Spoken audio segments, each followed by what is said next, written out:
आज के टॉपिक की शुरुआत करते हैं सेम जो सब्जेक्ट है अपना कि व्हाट आफ्टर नेक्स्ट 12th। बहुत ही चैलेंजिंग टॉपिक है। बहुत ही ज़्यादा सब्जेक्टिव है। बहुत ज़्यादा ओपिनियंस हैं। बहुत ज़्यादा डेटा इन्फॉर्मेटिक है आसपास। सो इसी को कंसीडर करते हुए आज हम लोग इस टॉपिक को कवर करेंगे। मैं अपने कुछ एक एक्सपीरियंस शेयर करूँगा आपके साथ जहाँ पर हमें डिसाइड करना है कि हमें क्या चूज़ करना है। सोशल चॉइस चूज़ करनी है या अपनी चॉइस चूज़ करनी है या अपने इंटरेस्ट को क्रिएट करके अपनी चॉइसेस बनानी है, राइट? सो स्टार्ट करते हैं अभी के करंट एजुकेशन प्रोसेस से। जैसा आप लोग को आइडिया होगा कि 2 साल पहले गवर्नमेंट ऑफ इंडिया ने एक education policy, new education policy के नाम से इंट्रोड्यूस की है। यूजली एजुकेशन के ऊपर बहुत ज़्यादा अपने इंडियन गवर्नमेंट में पोस्ट इंडिपेंडेंट काम नहीं हुआ है, जिसके बेसिस पे मुझे ये लगता है कि बहुत ज़्यादा रिक्वायरमेंट थी, जो पॉलिसी अभी न्यू एजुकेशन पॉलिसी आई है। क्योंकि आप ये सोचो कि जिन्होंने 2010 में, 2000 में, 1990 में अगर 10th 12th पास किया होगा, तो वो एक सेम ही सब्जेक्ट वो लोग कंटिन्यूअसली पढ़ते हुए चले आ रहे थे। उसको उन्होंने कैसे ब्रेक थ्रू किया, उसकी क्या रिक्वायरमेंट थी, according to time, according to phase वो चीज़ें चेंज नहीं हुई। जिनको चेंज करना हमारी गवर्नमेंट की, सोसाइटी की एक मोरल रिस्पॉन्सिबिलिटी थी। क्योंकि वो हमारे लिए यूज़फुल थी, नहीं थी, उन सबको रिव्यू करना चाहिए था। लेकिन गवर्नमेंट ऑफ इंडिया ने टाइम लिया, लेकिन स्टिल वो उन्होंने 2020 में उस चीज़ को अनाउंस किया। इससे पहले 1968 में ये प्रोसेस को एक बार रिव्यू किया गया था, जहाँ पर 10+2 वाला जो कॉन्सेप्ट अपनाया था, उसके बाद फिर कुछ माइनर चेंजेस थे। देन ये 2020 में जो पॉलिसी आई है, जिसके बेसिस पे 5+3+3+4 के बेसिस में हम लोग चेज़ कर रहे हैं। जो बहुत ही इम्पोर्टेंट है। रीज़न क्या है ना कि इसमें सबसे पहले वो आपके फंडामेंटल प्रोसेस को, जब आप कहना है कि जस्ट आपने कहना कि शुरुआत की है पढ़ाई की, आपको वहाँ से कवर करेंगे। देन प्राइमरी स्टेज में आपको कवर करेंगे, देन आपका मीडिएटर स्टेज में आपको कवर करेंगे, देन ऑब्वियसली वो जो 4 साल का पीरियड रहता है, उसमें आपका रहेगा। जिसमें आपको कोडिंग, इंग्लिश लैंग्वेज, इंटरेस्ट, ये सारी चीज़ों को कवर किया जाएगा, जिसके बेसिस पे आप डिसाइड कर सकते हो कि आपको किस पर्टिकुलर थिंग पे, किस पर्टिकुलर टॉपिक पे, किस पर्टिकुलर सब्जेक्ट पे आपको करियर डिसाइड करना है।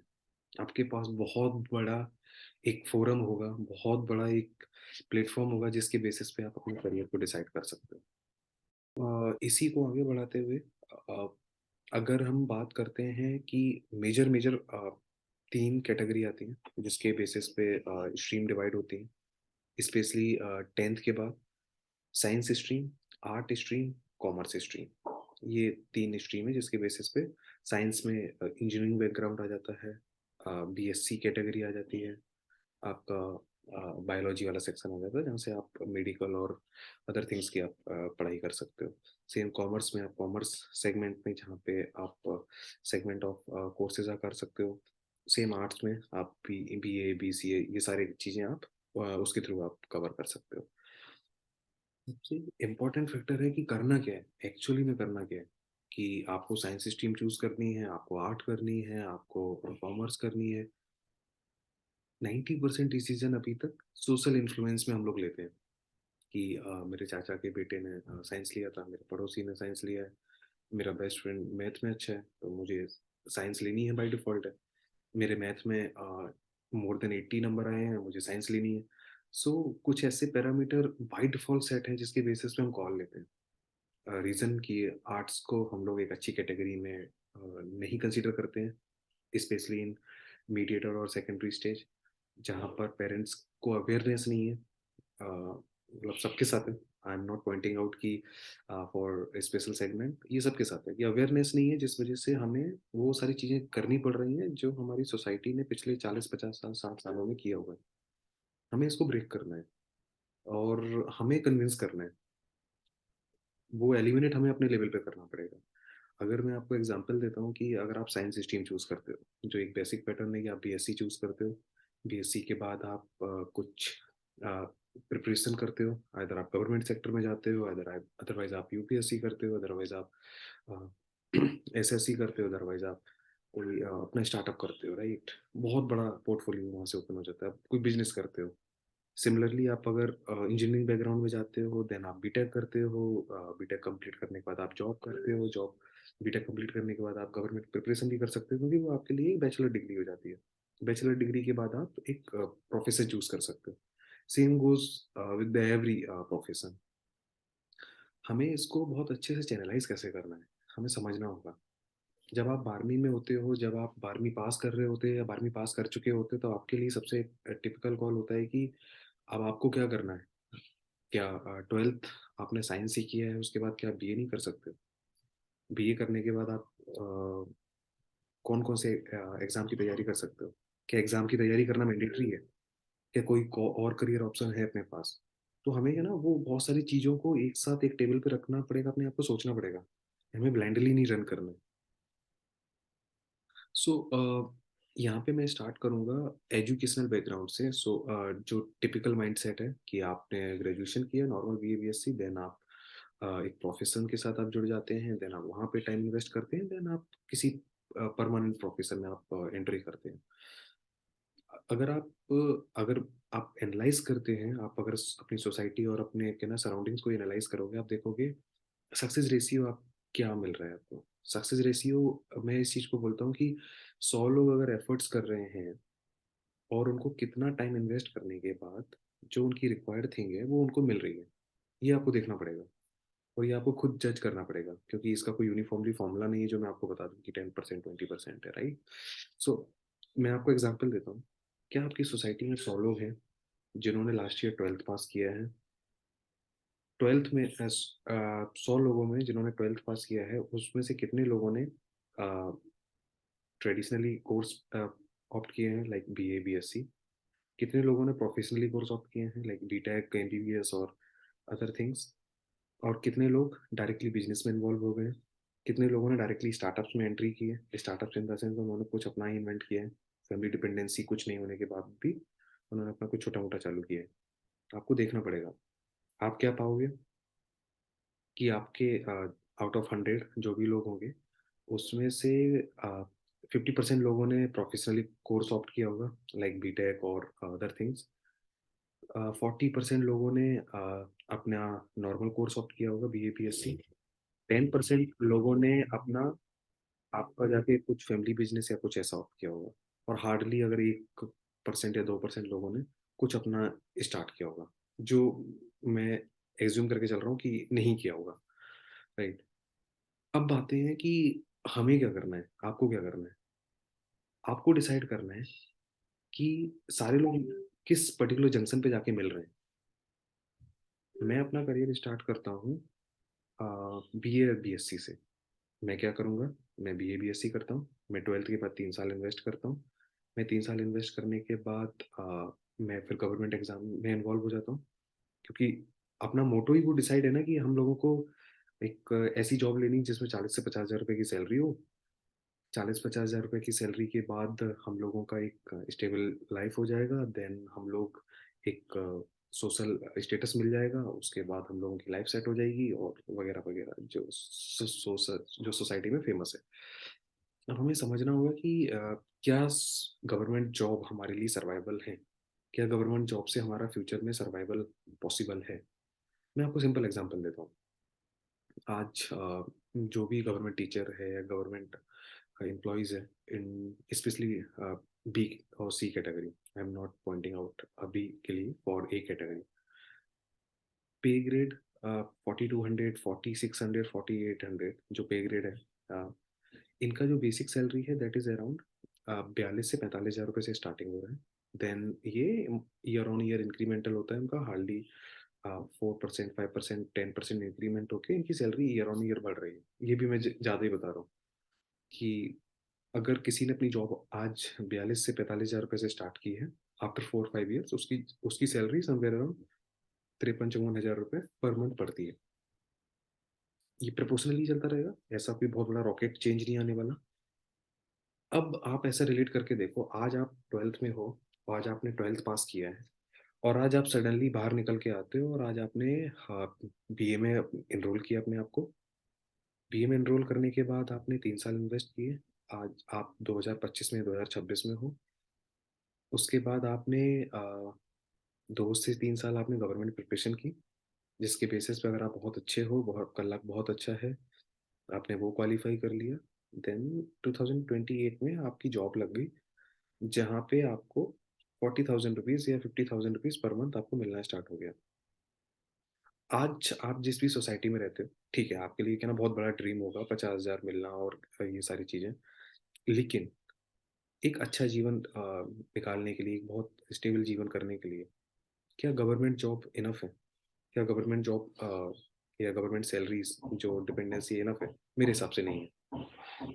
आज अगर आप अपने आप को बहुत ज़्यादा आप लीग से हट के आप जीना चाहते हो, आप अच्छे से आपका लिविंग स्टैंडर्ड आपका होना चाहिए, सारी चीज़ें आपके सपोर्ट में होनी चाहिए, देन ऑब्वियसली आपको थोड़ा-सा लाइन से हट के आपको चीज़ें इनिशिएट करनी पड़ेंगी।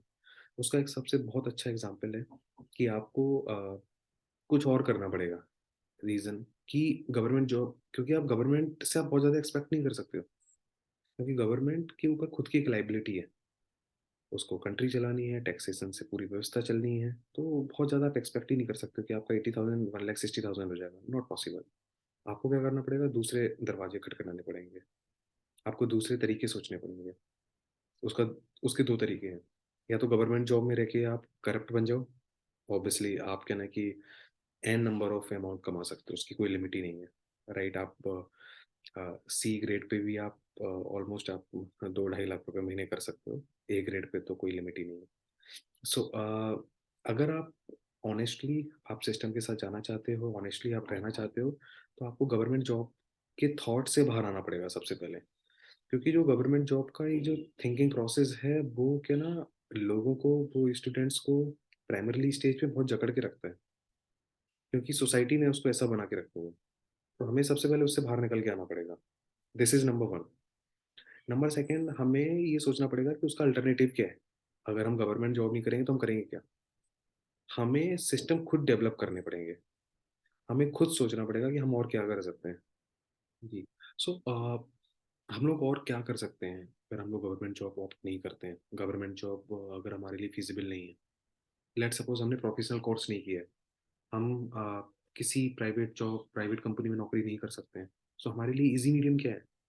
हमारे लिए ईज़ी मीडियम है, हम लोग सेल्फ सस्टेनेबल बिज़नेस डेवलप कर सकते हैं। ये कैसे काम करता है? मैं आपको सिंपल एक थ्योरी बताता हूँ। सुनने में ऑकवर्ड है, हो सकता है बहुत डिमोटिवेटिंग हो, लेकिन this is the bitter truth, we have to accept. Kind of कि एक चाय वाला है, एक दूध वाला है, या एक सब्जी वाला है। वो क्या करता है, सुबह सब्जी मंडी में जाके कुछ 4-5 हज़ार रुपए की सब्जी या 2-3 हज़ार रुपए की सब्जी अपने ठेले पे भरता है और उसको पूरे दिन में निकालता है। उसका प्रॉफिट ऑफ मार्जिन बात करता हूँ, दैट इज़ अराउंड 20-30% रुपीज़ उसका मार्जिन होता है। कि अगर वो 3,000 की सब्ज़ी उसने 1 दिन में भरी है, और अगर वो पूरे दिन अगर रन करता है, तो वो कुछ 600 से 700 रुपए का डेली का अर्न करता है, अगर वो पूरी सब्ज़ी अगर बेच देता है तो। और ऐसा पॉसिबल नहीं होता है कि पूरी सब्ज़ी बेच पाए। सो अगर उसकी 1 दिन में 3-4 हज़ार की सब्ज़ी खरीदी है और 3,000 की या 2,000 की सब्ज़ी बिक रही है, उसका 30% मार्जिन के अकॉर्डिंगली उसका 400 से 500 रुपए का एक मोटा-मोटा एक बेसिक कैलकुलेशन निकल के आता है, जो उसका प्रॉफिटेबिलिटी है। ये उसका स्केल क्यों नहीं करता? सोसाइटी में इसको बहुत अच्छे से नहीं लिया जाता है कि अगर वो सब्ज़ी बेच रहा है या वो दूध बेच रहा है, तो उसको बहुत अच्छे से कंसीडर नहीं किया जाता है। इसका एक बहुत बड़ा रीज़न है, क्योंकि जो वो कर रहा है वो बहुत अच्छा कर रहा है, क्योंकि वो अनलिमिटेड अपॉर्चुनिटी को टारगेट कर रहा है। लेकिन उसके साथ चैलेंज क्या है? सब्ज़ी हर कोई खरीदता है शहर में, लेकिन उसके साथ चैलेंज क्या है? वो अकेला है, वो केवल 3,000 की सब्ज़ी खरीद सकता है और वो अकेले ही उसको सब्ज़ी बेचना है। तो वो क्या करेगा कि जितना अकेले मेहनत कर सकता है वो करेगा। अब लेट्स सपोज़ आप मैं आपको एक थ्योरेटिकल एक आपको आपको अज़्यूम करने को बोलूँगा कि आपको मैं बोलता हूँ, आपको 10 ठेले वाले हायर करने हो, राइट? आपका केवल 10% मार्जिन हो, आपका कुछ नहीं है। आपको क्या करना है, आपको 10 ठेले वाले हायर करने हैं, उनको क्या है ना कि ठेले लेके देने, उनकी सब्ज़ी जो सब्ज़ी वो खरीदेंगे उसका क्या है ना कि कोई ना कोई, और मैं आपको भी जुगाड़ बता दूँगा कि कैसे जुगाड़ होता है। सब्ज़ी आपको मिल जाए, आपको बस उनसे मार्केट में बिकवानी है, ठेले वाले का पैसा नहीं लगा, ठेले वाले को केवल मेहनत करनी है, उसको केवल ठेला खींचना है, सब्जी बेचनी है। आपने उसको टारगेट दे दिया है कि एक दिन में कहना है कि 2000 की सब्जी बेचनी है, जो वो पहले भी बेचता था, आज भी बेचनी है। और पहले वो 20% कमाता था, वो पूरा रखता था, आज वो 20% कमाएगा, वो पूरा नहीं रखेगा। वो आप 5% पे काम करोगे, वो 15% रखेगा, 5% आपको देगा। आपने क्या ना कि एक दिन में एक ठेले वाले से 2000 की सेल पे आपने 5% कमाया, मतलब 100 रुपये आपने कमाया, राइट।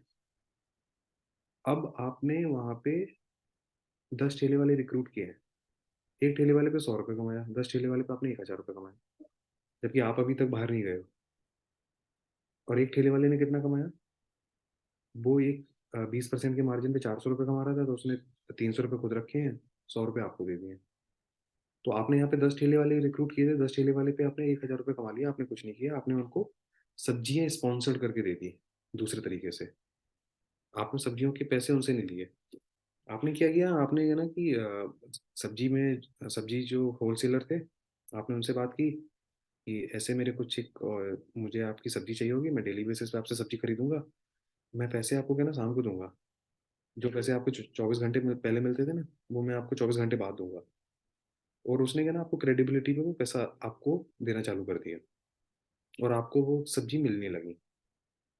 आपने क्या किया, आपने बस कहना है कि ब्रेनस्टॉर्मिंग किया, आपने उसको स्केल किया। जो सब्जी एक गली में बिक रही थी, वो आपने 10 गलियों में बेच दी, क्योंकि सब्जी तो सबकी रिक्वायरमेंट है ना। सिमिलर, अगर आपको दूध बेचना है, दूध पूरे घर की रिक्वायरमेंट है, सारी सोसाइटी की रिक्वायरमेंट है, एवरी हाउस होल्ड की रिक्वायरमेंट है। दूध वाला काम बहुत ज़्यादा प्रेस्टिजियस नहीं माना जाता, रीज़न कि वो बहुत लो स्केलिंग बिजनेस है। कोई भी बिजनेस जिसमें पैसा कम मिलेगा, वो लो स्केलिंग बिजनेस है, और उसको सोसाइटी में बहुत अच्छा फेम नहीं मिलेगा, बहुत अच्छा कहना है कि उसको कंसिडर नहीं किया जाएगा। सिमिलर जो सब्जी में किया, वो आपको दूध में करना है। आपने 10 दूध वाले पकड़ लिए, आपने उनसे क्या किया, आपने उनको बोला कि उनको घर घर जाने की जरूरत ही नहीं है।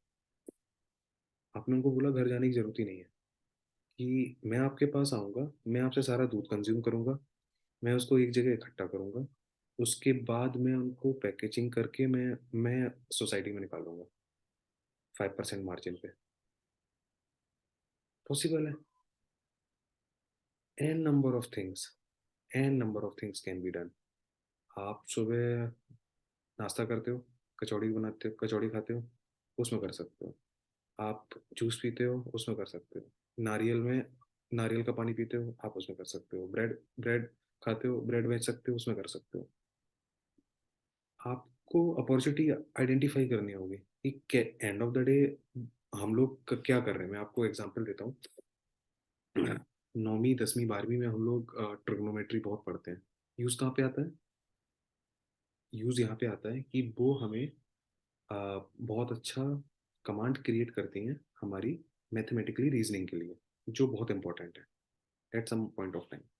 लेकिन उसमें एक्सपर्टीज हासिल करके बहुत ज़्यादा बेनिफिट नहीं होता है, क्योंकि वो पर्सनल लाइफ में यूज़ नहीं आती है। क्योंकि जिस तरीके की जर्नी हम लोग फॉलो कर रहे हैं, उससे एंड ऑफ द डे हमें कमाना पैसा ही है। तो जब कमाना पैसा ही है, और वो भी लिमिटेड ही कमाना है, तो हम लोग सेल्फ सस्टेनेबल बिजनेस क्यों नहीं डेवलप कर सकते। हम लोग, मैं आपको एग्जांपल मैं एन नंबर ऑफ थिंग्स आपको बता सकता हूँ। मैं अगले वीडियो में आपको बताऊंगा कि स्टार्टअप्स कैसे काम करते हैं, छोटे छोटे स्टार्टअप्स कैसे जनरेट होते हैं, छोटे छोटे स्टार्टअप्स में इंपॉर्टेंट फैक्टर क्या होते हैं, जिनके बेसिस पे लोग अपने आप में आज इतने बड़े जाइंट हो गए। स्विगी सबने सुना है, जोमेटो सबने सुना है, अमेजोन फ्लिपकार्ट सबने सुना होगा, ओला उबर सबने सुना होगा। सो मल्टीपल ऐसे स्टार्टअप्स हैं जहाँ पर जिन्होंने प्रॉब्लम सॉल्व की है, लोगों को ईज दिया है। सो स्टार्टअप क्या करते हैं, प्रॉब्लम सॉल्विंग होते हैं, स्केलेबल होते हैं, और सभी के लिए इक्वल होते हैं, और कोई भी स्टार्ट कर सकता है। दिस इज नॉट लाइक कि बेंगलोर या दिल्ली से ही स्टार्ट होंगे। स्टार्टअप राजस्थान से भी स्टार्ट हो सकते हैं, स्टार्टअप जयपुर से भी स्टार्ट हो सकते हैं, स्टार्टअप आपके कानपुर से भी स्टार्ट हो सकते हैं, स्टार्टअप आपके लखनऊ से भी स्टार्ट हो सकते हैं, स्टार्टअप आपके हमीरपुर बांदा औरैया जालौन से भी स्टार्ट हो सकते हैं, स्टार्टअप कहीं से भी स्टार्ट हो सकते हैं। क्योंकि प्रॉब्लम हर जगह है, सॉल्यूशन भी हर जगह है, बट उसको ब्रेक करने वाला जो एक्सपीरियंस पर्सन जो आप और हम जैसा चाहिए, वो ये वीडियो देख रहा है। उसका जानना बहुत ज़रूरी है। क्या वो अभी भी गवर्नमेंट जॉब करना चाहता है? क्या वो अभी भी यूपीएससी की तैयारी करना चाहता है? क्या वो अभी भी स्लो मूविंग जॉब देख रहा है? So this is the most important thing. Okay, नमस्ते, थैंक यू।